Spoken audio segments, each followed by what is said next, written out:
Hello everybody and welcome to another episode of Box Office Talk. This is the show where I break down what happened at the box office, see if my predictions for the top 5 are correct, then make predictions for next week's top 5. So let's get right on into it. Last week I predicted that number 1 would be Dog Man, number 2 would be Heart Eyes, number 3 would be Love Hurts, number 4 would be Companion, and number 5 would be Mufasa the Lion King. And I was so close. I got 3 out of 5 of my predictions right for this weekend. So close, but I once again bet against fucking Mufasa. One of you did get your predictions right, coming in just in the nick of time before my not so official but kind of official cutoff.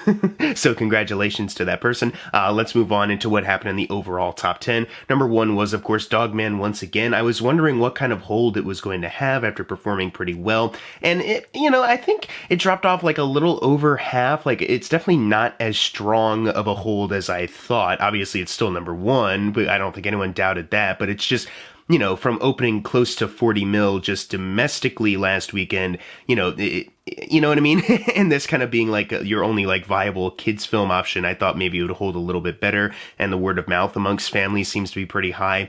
Either way, though, it made 13 million this weekend domestically, adding to a domestic total of 54 million. So for DreamWorks, it has outgrossed El Dorado by 4 million and needs 2 million now until it gets to Wallace and Gromit: Curse of the Were-Rabbit. Worldwide, it is sitting at 66 million. So for DreamWorks, it did outgrow Spirit Untamed by 24 million, Ruby Gillman by 20, Trolls World Tour by 18, and El Dorado by 1. It's sitting behind Sinbad by 14 million right now. So it's getting past some of the lower grossing DreamWorks ones. I was wondering how it was going to hold over to see if it would like really climb up the ranks for DreamWorks, and it seems like it'll climb up a little bit as far as like the lower tier ones. It's not like the most, devastating box office thing DreamWorks has ever put out. It's going to ruin the company.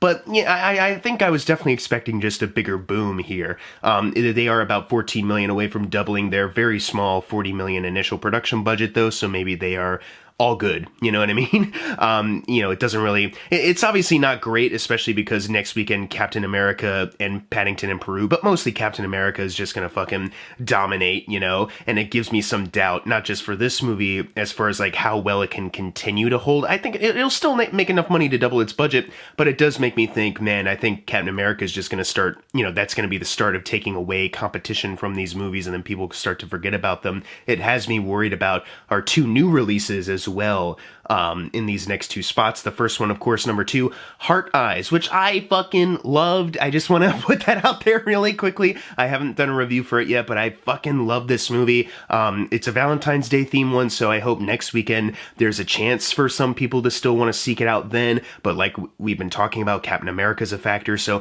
I hope that it continues to hold over well. The budget is small enough at 18 million.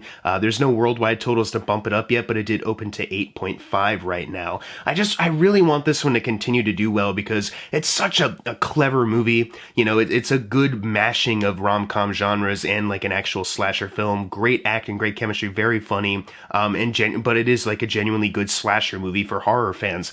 Gosh, and I'm a big fan of Josh Rubin as a director as well. So I would just, it would be so cool to see it at least double its initial production budget while it's here, whether it be, combined with domestic or worldwide totals, or if it's just strictly through domestic, whatever happens with this run. I would just like to see this be a success, but like I was saying with Dogman, the release of Captain America does have me wondering, because Valentine's Day is next week, and that's like a good time for people to consider this, and it did have me thinking maybe some people were holding off because it's not quite Valentine's Day yet, but the big important movie. I guess it just depends on where people are at with this new Captain America movie. I feel like most of the time when it comes to these big blockbusters, I just assume it's going to do well. But, MCU fatigue as far as like general audiences, it is kind of there. But I don't know if it's enough for it to like, completely devastate that movie. I don't know. We're not quite there yet.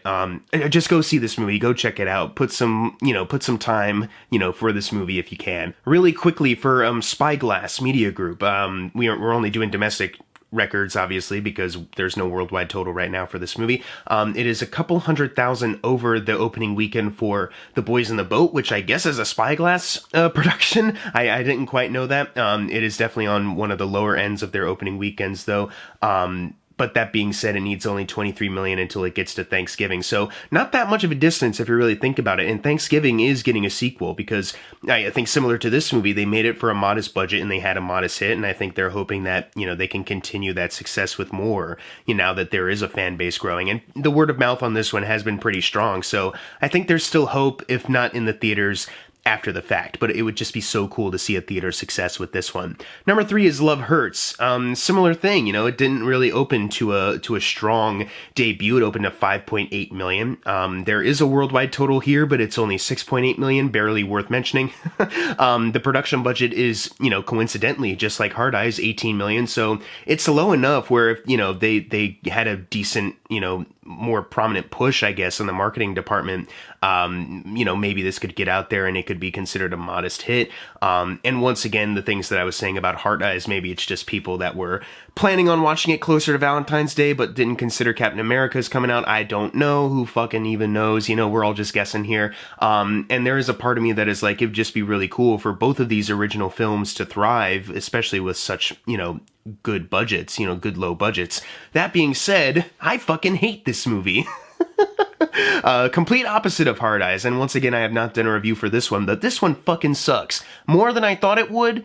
The cinema score when I checked was like a C+, and it's like, yeah, for cinema score, that's awful. And, I think, Hard Eyes probably will get a solid word of mouth from, horror fans out there that are like, no, really, it's really clever. This one, what word of mouth? You know what I mean? I like, who's going to recommend this? Because it seems like the audiences just do not care. Rotten Tomatoes, I think last time I checked, it was like in the 60%, and it's like, that's good, but for Rotten Tomatoes, it's good, but it's not great, especially considering where that puts it as far as like audiences continuing to talk about it and wanting people to go see it. It's not looking great.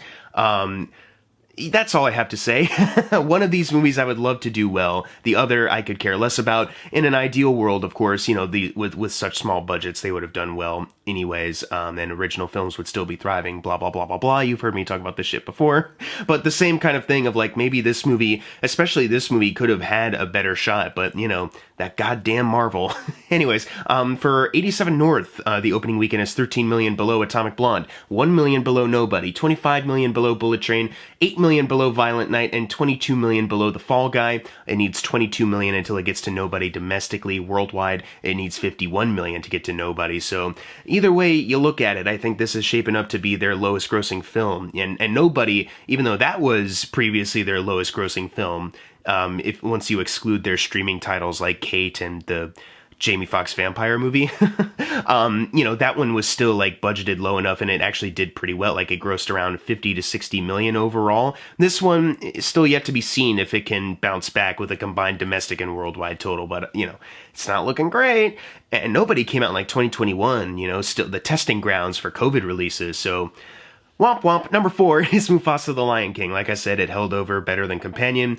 This movie made 3.9 million, adding to a domestic total of 235 million. Needs 308 million now until it gets to the 2019 remake. Worldwide, it is sitting at 671 million. So, hey, at this point, it doesn't need $1 billion to get to the 2019 movie. It needs 990 million. That's the distance. So at least it's not a bill, but that's still a pretty big downgrade if you ask me. I don't really want to talk about this one anymore. I just want to jump into number 5, which is Companion. This one I was once again kind of hoping, it's got a bit of like a romance kind of theme to it, and I thought maybe it would hold over better in the next coming weeks because you're getting closer to Valentine's Day. I know there's other like Valentine's-esque kind of like competition, but this one, I don't even know if this one will, have like a decent following to get a boost on Valentine's Day weekend, you know what I mean? It didn't really hold over too well, like opening at 9 million. Now they've dropped to 3.02, which, for their budget of only 10 million, they've already doubled that. Domestically, they've gotten to a total of 15 million and worldwide 24. So they're 4 million over the doubling point. But as far as like getting a bigger boom, not quite, but it's at least enough where you can say right now it is, technically in the clear as far as our show standards are concerned. I forgot to mention any Barbarian stuff. I wanted to, since in the trailers they're like, from the unhinged creators of Barbarian, I wanted to compare it to Barbarian. The opening weekend was 1 million under what Barbarian did, but right now, domestically, it needs 25 million until it gets to Barbarian, and worldwide it needs 21. So a similar-ish opening weekend, but what Barbarian had, which is like staying power, a modest kind of run in the theaters, it doesn't seem like Companion is going to quite have.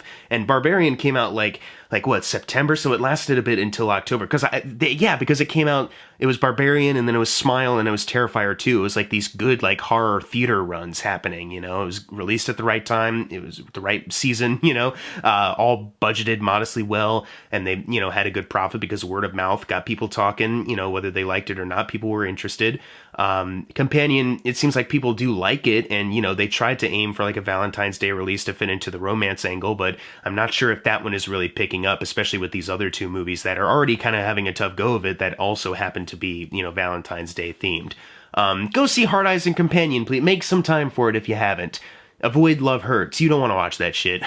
Number 6 is One of Them Days, making $2.9 million, adding to a domestic total of $39 million. So they are only $3 million away from tripling their $14 million initial production budget. And that's just, we've talked about it already. This is an original comedy film that I did not, you know, see coming as far as the big success it had. You know, as far as like original comedies in the theaters, they haven't been doing well. A lot of them just go straight to streaming. But this one doing well with the budget that it has, like that's just really, really good, you know. That's just really cool to see, and I'm happy for the success. I'm happy that people are still talking about it and getting some more people in little by little. So that's all I have to say. Let's move on to number 7, which is Becoming Led Zeppelin, the documentary about the band, obviously. I didn't remember this was coming out. I didn't predict it for the top 5, obviously, and I was right to do so. But it made $2.68 million. Not sure what the budget of this thing is, but it's here. There's no worldwide totals, but it's here.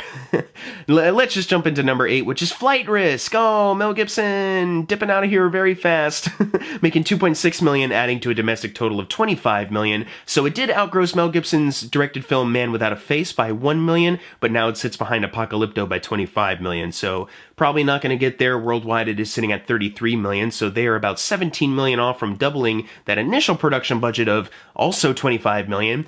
Probably doesn't have the momentum to get there. Worldwide, it needs $88 million until it gets to Apocalypto there. So, look, I have nothing else to add here. You get it at this point, you know. He's Hollywood's ambassador, man, but he's made a film that nobody wants to see.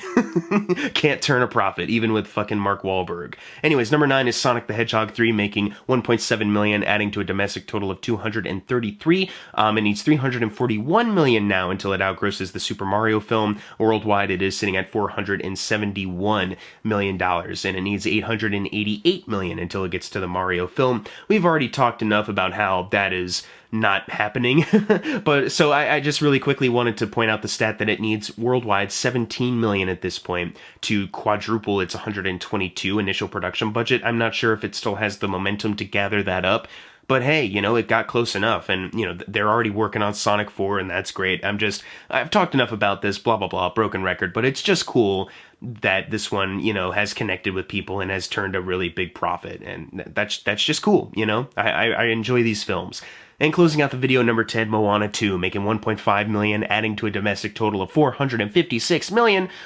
It's still behind Frozen 2 in the Disney animation charts domestically by $21 million. For the year 2024, it's behind Wicked by $15. Worldwide, it is sitting at $1.038 billion, so it needs $233 million until it outgrosses Frozen worldwide there for Disney animation. And then for the year 2024, it is still behind Deadpool and Wolverine now by exactly $300 million. So wompity womp, but, you know, it made $1 billion, so who cares? Who cares if it's a fucking bad movie?